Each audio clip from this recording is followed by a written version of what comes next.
जो हमारा टॉपिक है वो है डिफरेंशियल इक्वेशन। ठीक है, डिफरेंशियल इक्वेशन की अगर हम बात करें तो सबसे पहले तो इसकी डेफिनेशन हम देख लेते हैं कि what is the definition of that differential equation. The basic definition या बहुत सिंपल सी जो डेफिनेशन होगी डिफरेंशियल इक्वेशन की वो कहलाएगी an equation that contain derivative is called differential equation. ठीक है, this is the most simplest form of the simplest definition of differential equation. But although this definition is incomplete, the complete definition of differential equation is देखें ये होता है अक्सर ना, बाज़ औक़ात क्या होता है कि आपसे कोई भी पूछे कि डिफरेंशियल इक्वेशन की डेफिनेशन बताएं, और अब आप ये देख रहे हैं कि सामने वाले का बैकग्राउंड जो है वो कोई खास मैथमेटिक्स वाला नहीं है, उसका भी एक सिंपल सा इंजीनियरिंग बैकग्राउंड है, या फिर उसका जो है वो कोई भी इंजीनियरिंग बैकग्राउंड भी नहीं है और ना ही मैथमेटिक्स का बैकग्राउंड है, तो आप उसको ये कोट कर सकते हैं इक्वेशन दैट कंटेन डेरिवेटिव। लेकिन अगर कोई मैथमेटिक्स वाले बैकग्राउंड का डिफरेंशियल पूछे आपसे डिफरेंशियल इक्वेशन क्या होता है, तो उसे तो आपको कम्प्लीटली बताना होगा कि डिफरेंशियल इक्वेशन जो है वो आपका क्या होगा। देखिए ये मसला होता है कि अगर आप लोग जो है वो DSU की आईडी से लॉगिन नहीं होते तो मुझे स्क्रीन की बैक के ऊपर जाना पड़ता है। अगर टाइम होता तो मैं चले जाता हूँ, वरना मैं फिर इग्नोर ही कर रहा था। खैर, तो कंप्लीट डेफिनेशन ये है कि N equation that contain dependent variable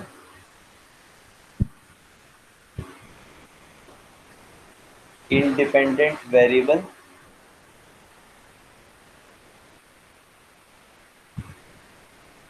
or variables, maybe you have more than one independent variable, differential operator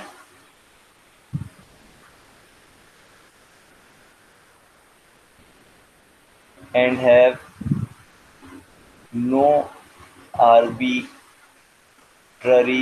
constant. Remember that point, इस बात को मैं ब्रैकेट में इसलिए लिख रहा हूँ क्योंकि बुक की डेफिनेशन में आपको ये नहीं मिलेगा, can have no arbitrary constant. लेकिन ये ऑब्वियस होता है असल में, बाज़ औक़ात जब मैथमेटिशियन या कोई भी एक्सपर्ट डेफिनेशन बता रहा होता है किसी चीज़ की, तो उसके जहन में कुछ चीज़ें ऑब्वियस हुआ करती हैं, तो वो बुक के अंदर लिखना ज़रूरी नहीं समझता। इसी तरह से डिफरेंशियल इक्वेशन की डेफिनेशन में भी an have no arbitrary constant, इस बात को लिखना उसमें ज़रूरी नहीं समझा हुआ बुक के अंदर, क्योंकि ये ऑब्वियस होता है कि अगर आर्बिट्री कांस्टेंट है तो इसका मतलब है कि वो तो डिफरेंशियल इक्वेशन फॉर्म ही नहीं हुई अभी, और आर्बिट्री कांस्टेंट नहीं है तो दैट मीन्स कि डिफरेंशियल इक्वेशन है। लेकिन क्योंकि आप लोगों को समझाने के लिए बताना पड़ रहा है, इसलिए सारी चीज़ें यहाँ पे हम देख रहे हैं। अच्छा, डिपेंडेंट वेरिएबल और इंडिपेंडेंट वेरिएबल के रिस्पेक्ट से हम बहुत डिटेल में पढ़ चुके हैं पहले भी कि ये क्या होता है differential operator. Remember that differential operator को कुछ इस तरह से होते हैं, D divided by D X, D divided by D Y and so. और ये बात भी ध्यान में रखनी चाहिए कि डिफरेंशियल ऑपरेटर हमेशा इंडिपेंडेंट वेरिएबल के रिस्पेक्ट से हुआ करते हैं। ठीक है, डिपेंडेंट वेरिएबल के रिस्पेक्ट से आप डिफरेंशिएट नहीं करते कभी, इंडिपेंडेंट वेरिएबल के रिस्पेक्ट से डिफरेंशिएट करते हैं। ठीक है, तो इस तरीके से आपके पास जो भी डिफरेंशियल ऑपरेटर होगा वो या तो D divide by D X का होगा या D divide by D Y, इसी तरीके से किसी चीज़ का भी हो सकता है D divide by D T होगा एंड सो ऑन, तो ये डिफरेंशियल ऑपरेटर होंगे। अच्छा, जब भी हम बात करते हैं डिफरेंशियल इक्वेशन की, तो हमारे पास दो तरह की डिफरेंशियल इक्वेशन हुआ करती हैं डीई के अंदर। एक डिफरेंशियल इक्वेशन का पोर्शन है आपका ऑर्डिनरी डिफरेंशियल इक्वेशन,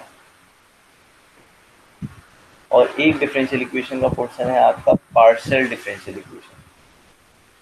ऑल्दो कि आपका कोर्स जो है वो है linear algebra and ordinary differential equation, ये बात आपको मालूम होगी कि उसमें ला ओ डी है, तो ऑर्डिनरी डिफरेंशियल इक्वेशन तक कवर करना है। लेकिन ये हमारी BOS से तय हो चुका है कि इंजीनियरिंग के कोर्सेज के अंदर जहाँ कहीं भी ये कोर्स पढ़ाया जाएगा उसमें हम पार्शियल डिफरेंशियल इक्वेशन का टॉपिक भी कवर करेंगे एक्स्ट्रा तौर पर। ठीक है ना, ये एक्स्ट्रा टॉपिक कवर किया जाएगा। हाँ, ऑर्डिनरी डिफरेंशियल इक्वेशन के कुछ टॉपिक जो है वो हम स्किप कर देंगे उसकी यानी कि कम उसको क्लास लेक्चर्स के अंदर, क्लास लेक्चर्स का ड्यूरेशन मेंटेन करने के लिए, तो इसलिए हमें ये दोनों पढ़ने होंगे। ऑर्डिनरी डिफरेंशियल इक्वेशन का मतलब ये है कि इंडिपेंडेंट वेरिएबल जो आपके पास है वो खाली एक है। नंबर ऑफ इंडिपेंडेंट वेरिएबल की अगर हम बात करें तो वो आपके पास एक है, और अगर पार्शियल डिफरेंशियल इक्वेशन की बात करें तो number of independent variables are more than one. ठीक है, मोर देन वन, एक से ज़्यादा इंडिपेंडेंट वेरिएबल होंगे तो पार्शियल डिफरेंशियल इक्वेशन बनेगी। तो स्टार्ट हम जो कर रहे हैं आज वो ऑर्डिनरी डिफरेंशियल इक्वेशन के टॉपिक से कर रहे हैं। ऑर्डिनरी डिफरेंशियल इक्वेशन यानी ODE.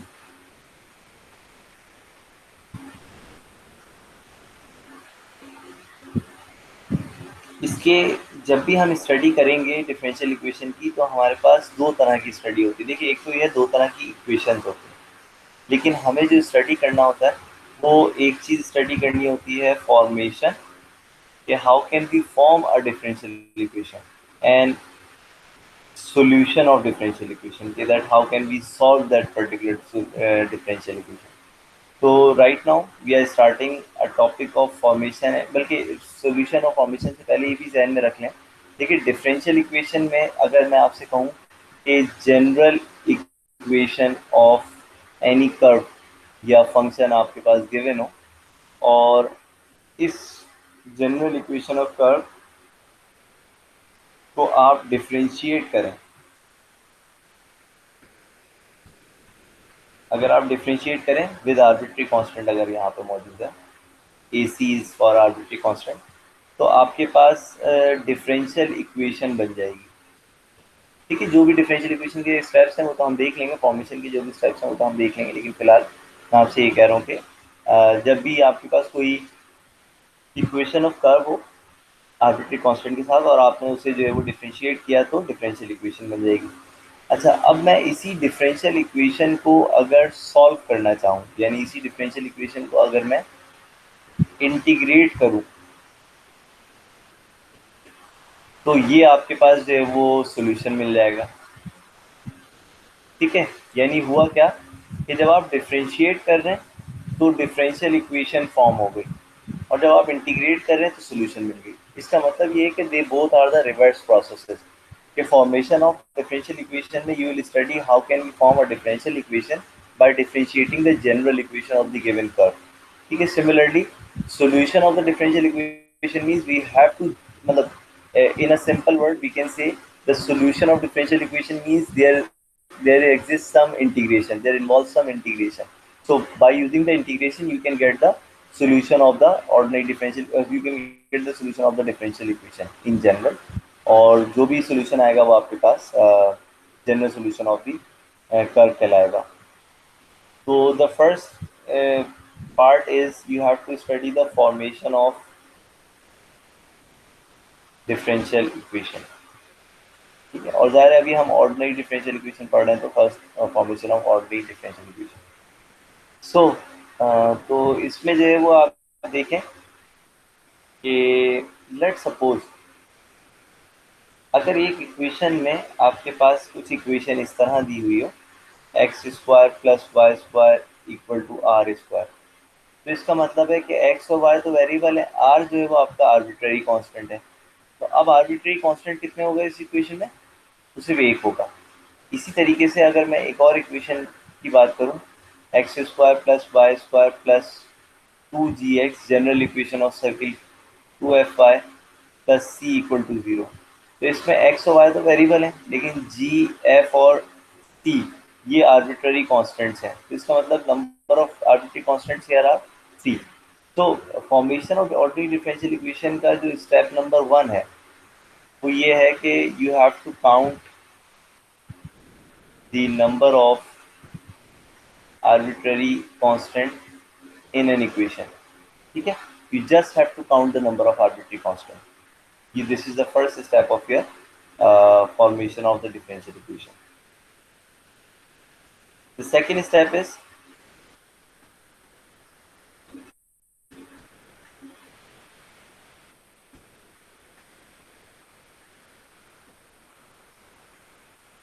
you have to differentiate the given equation by number of arbitrary constant times। That means that if you have three arbitrary constants, you have to differentiate three times। If you have two arbitrary constants in equation, that means you have to differentiate the given equation 2 times by 2 times. ठीक है, जितने भी arbitrary constant होंगे उतनी दफ़ा आप जो है वो डिफरेंशिएट कर देंगे। Step number 3 is eliminate arbitrary constants if still exist। ठीक है, यानी after the differentiation if it's still exist you have to eliminate the arbitrary constant. तो एलिमिनेट करने के लिए ये नहीं करेंगे कि रिमूव लिया और मिटा दिया। एलिमिनेट का मतलब है मैथमेटिकल एलिमिनेशन करेंगे आप, जिस तरीके से आप सब्स्टिट्यूशन एलिमिनेशन मेथड वगैरह किया करते थे वही एलिमिनेशन आप यहाँ पर प्रोसेस करेंगे। ठीक है, कोई कंफ्यूजन इसमें? Okay, so these are the three steps of formation of ordinary differential equation. Let's suppose we are starting a question, solve example. If you have to form a differential equation of ellipse by using its standard form, तो अगर ellipse की आपको जो है वो differential equation बनानी है, so the equation of ellipse is, तो ये ज़रूरी नहीं है कि इक्वेशन के अंदर जो है वो आपको इक्वेशन दी जाए। आपके पास जो बेसिक स्ट्रक्चर्स हैं वो सेम कॉमन ही है, थोड़े से ही हैं। इलिप्स है, हाइपरबोला है, पैराबोला है, सर्किल है, लाइन है, ये आपके पास जो है वो general structure of the curves हैं। ये आपको या तो गिवन होंगे या फिर कोई स्पेशल स्ट्रक्चर होगा तो आपको बता दिया जाएगा इक्वेशन की फॉर्म में। तो इक्वेशन ऑफ इलिप्स जो है वो आपके पास बता सकते हैं क्या होती है? याद है कुछ?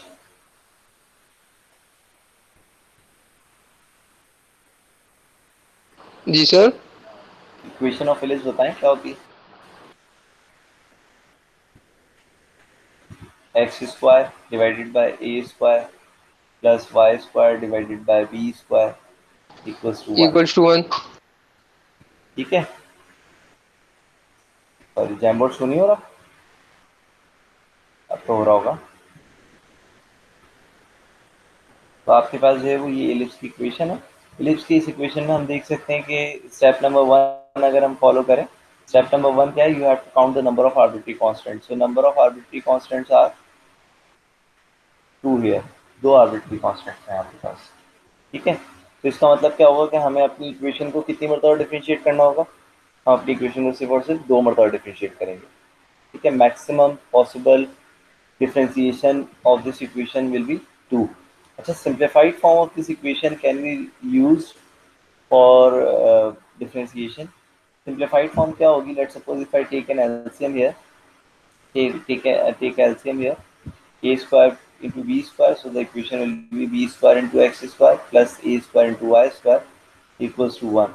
You can shift a square into b square to the right hand side to get b square into x square plus a square into y square equals to a square into b square। So we can use this equation and say this equation is equation number 1। So in step number 2, you have to differentiate the given equation by 2 times। Okay, since we have two number of arbitrary constants, so we are differentiating equation 1 with respect to x। x के respect से differentiate कर रहे हैं हम, x के respect से differentiate करेंगे हमेशा, क्योंकि x आपका जो है वो स्टैंडर्ड ये है कि x is your independent variable.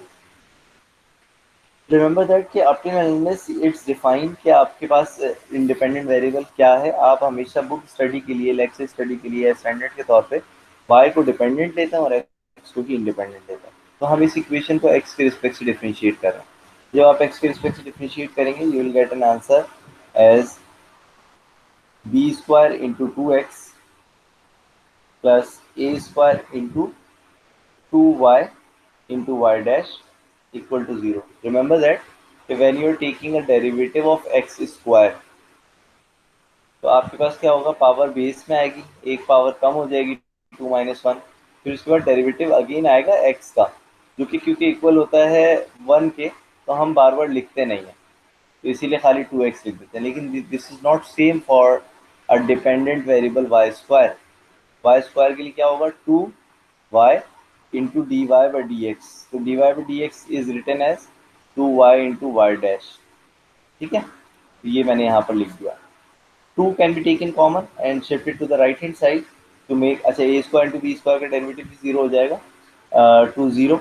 तो टू को हम कॉमन लेके राइट हैंड साइड पे शिफ्ट करेंगे, खत्म हो जाएगा, आपके पास रह जाएगी इक्वेशन सिर्फ और सिर्फ B square into X plus A square into Y dash equal to zero. This is equation number two.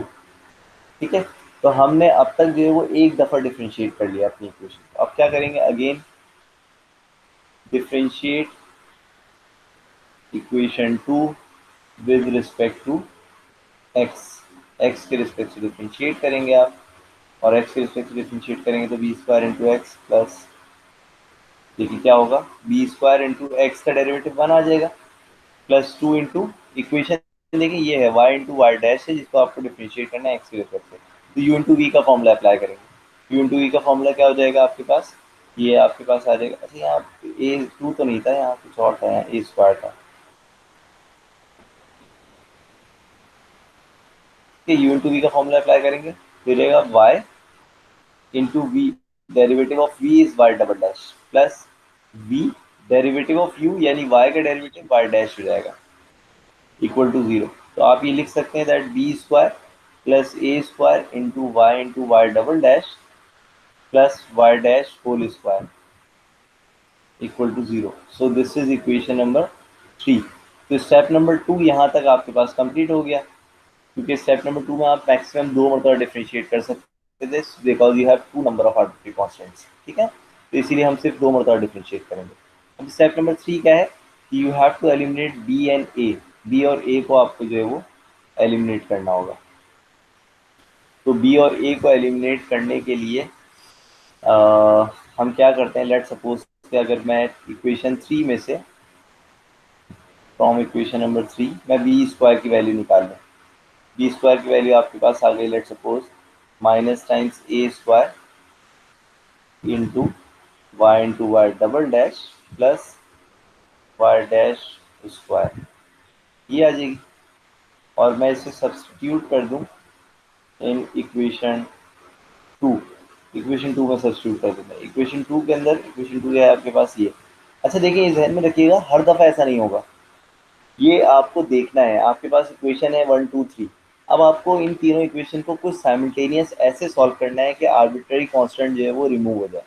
ठीक है, तो यहाँ मेरे पास सिनेरियो ये बन रहा है कि मैं बी स्क्वायर की वैल्यू इवैल्यूएट करूँ और उठा के सब्स्टिट्यूट कर दूँ इक्वेशन नंबर टू के अंदर। जब मैं इक्वेशन नंबर टू में सब्स्टिट्यूट करूँगा तो मेरे पास इक्वेशन बन जाएगी बी स्क्वायर इंटू एक्स। तो बी स्क्वायर की जगह आ जाएगा आपके पास पूरा ये minus a square into Y double dash plus Y dash whole square into x.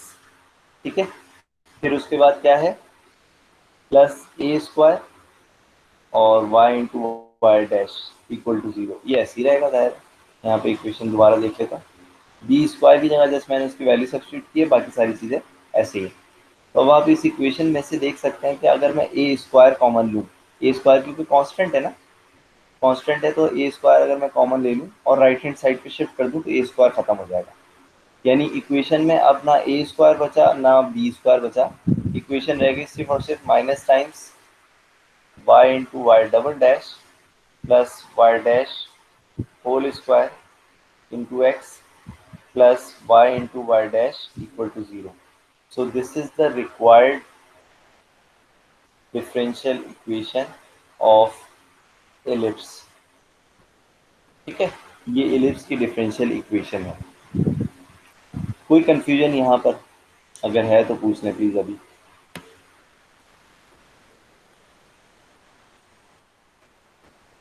No confusion. जी वसीम जान, आपकी आवाज़ नहीं आ रही मुझे, आपने माइक ओपन ऑन रखा हुआ है? नो सर, मेरा माइक बंद है। अच्छा ठीक है ठीक है, मैं समझा आपने माइक ऑन किया तो कुछ पूछना चाह रहा हूँ। तो कोई कंफ्यूजन नहीं है यहाँ पर। अच्छा एक चीज़ और नोट कर लीजिएगा, मैंने ये वाला लेक्चर जो है ना वो पहले भी अपलोड हुआ हुआ है, फॉर्मेशन ऑफ डिफरेंशियल इक्वेशन वाला, तो ये मैं दोबारा भी अपलोड कर दूंगा, कोई ऐसा मसला नहीं है। लेकिन उसके अंदर जो लेक्चर पहले अपलोड हुआ हुआ है उसमें एक मिस्टेक है यहाँ पर कि मैं एक्स लिखना जो है वो भूल गया। ये वाला जो एक्स है ना वो लिखना भूल गया उस लेक्चर के अंदर जो रिकॉर्ड पहले हुआ हुआ है। तो अगर आप वहाँ से उस लेक्चर को देख रहे हो तो उसमें बस एक्स की एक मिस्टेक है, ये देख लीजिएगा, यहाँ पर तो मिस्टेक वगैरह नहीं है, तो खाली टाइपो था, एक्स और इतना हम भूल गए थे। अच्छा ना, तो ये है आपके पास differential equation, formation of differential equation का step. Let's suppose you have to form, let's take another example कि आपको जो है वो फॉर्म करना है differential equation of, form a differential equation of circle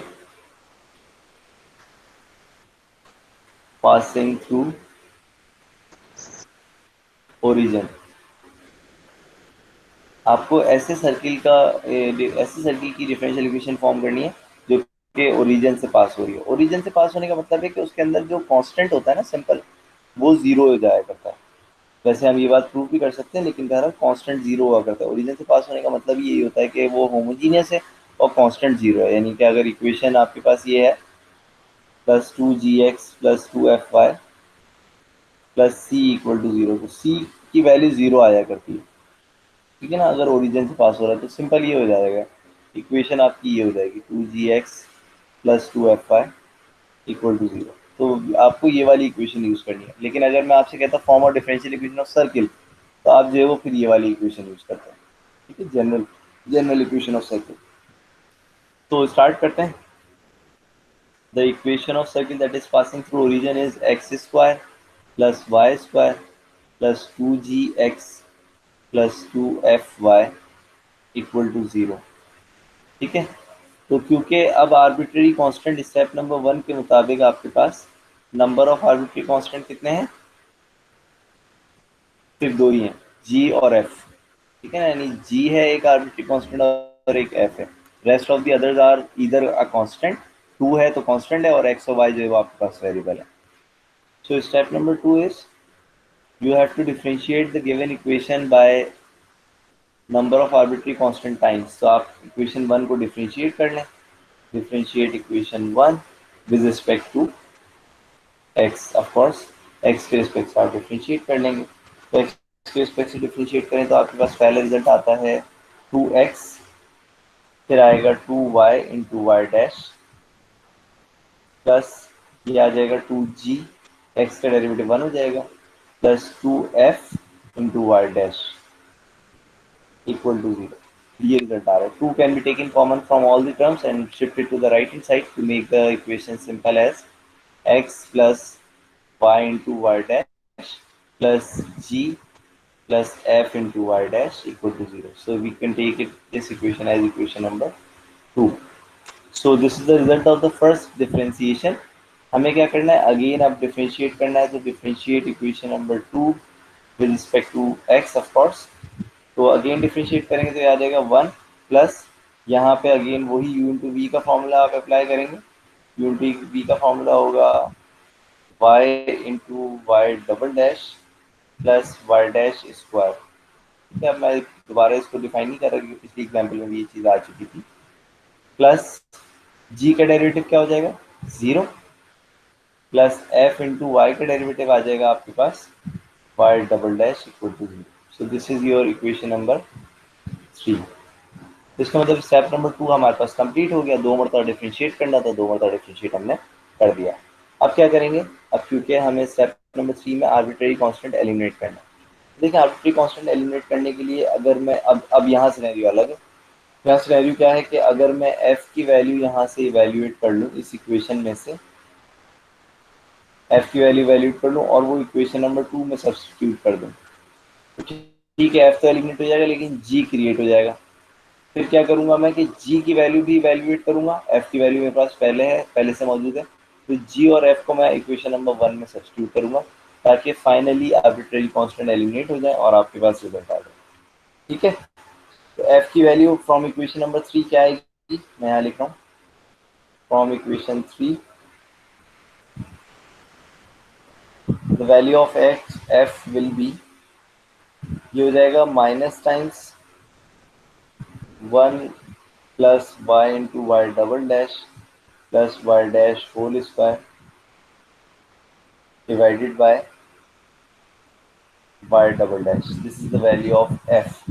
हमें क्या करना है वैल्यू ऑफ एफ को, सब्स्टिट्यूट कर दें इन इक्वेशन 2, इक्वेशन 2 में सब्स्टिट्यूट कर दें। तो इक्वेशन 2 आपके पास है x plus Y into Y dash, x plus Y into Y dash plus g plus f into y dash equal to 2. This is equation number 2. We are just substituting the value of f here. The value of f will be minus times 1 plus y into y double dash plus y dash whole square divided by y double dash into Y dash equal to zero. F की value मैंने substitute करी है। अब मैं क्या करूँगा, इस F की वैल्यू की जगह मैं अब जी की वैल्यू यहाँ से वैल्यूएट करूँगा। जी की वैल्यू क्या आ जाएगी आपके पास, इन तीनों को हम राइट हैंड साइड पे शिफ्ट कर सकते हैं। तो ये पार्ट क्योंकि प्लस माइनस माइनस में हो जाएगा, तो राइट हैंड साइड पे आके दोबारा प्लस में आ जाएगा, तो ये हो जाएगा खाली ये इस तरह से 1 plus Y into Y double dash plus Y dash whole square divided by Y double dash multiplied by Y dash. तो ये राइट हैंड साइड पे आके प्लस में हो गया, ये दोनों माइनस में हो जाएंगे, तो minus X minus Y into Y dash. Now अब आपको क्या करना है, खाली सब्स्टिट्यूट करना है value of G and F in equation number 1। Equation number 1 में सब्स्टिट्यूट करेंगे तो that will be the desired और formation of desired formation of the differential equation of circle that is passing through origin। तो आपको बस g और f की value यहाँ पे सब्स्टिट्यूट करनी है, डिफरेंशियल इक्वेशन आ जाएगी। ठीक है, तो this is the complete lecture for the formation of differential equation. हमने यहाँ पे आज आइजन वैल्यूज पढ़ी हैं, आइजन वेक्टर्स पढ़े हैं और डिफरेंशियल इक्वेशन भी इसी टॉपिक के अंदर हमने कवर किया है। ये बोर्ड क्योंकि मैं शेयर करूँगा आप लोगों से बाद में। तो this is the complete topic of the formation of differential equation. Formation of differential equation ये सब कुछ है। कुछ एग्जांपल्स आप लोग खुद से ट्राई कर लीजिएगा, बुक वगैरह की जो भी होंगी वो प्रैक्टिस क्वेश्चन मैं आप लोगों से शेयर कर दूंगा, वो देख लीजिएगा। ठीक है सर बुक अपलोड कर देना आप एलएमएस पे। सर मेरी प्रेजेंट लगा दो सर, मोहम्मद यासीन। यासीन पूछो, आपकी लास्ट इस वाली क्लास की अटेंड प्रेजेंट मार्क होगी ना खाली? सर मैंने दोनों लिए हैं सर, उसमें नेट का इशू था। नेट पे इशू था तो फिर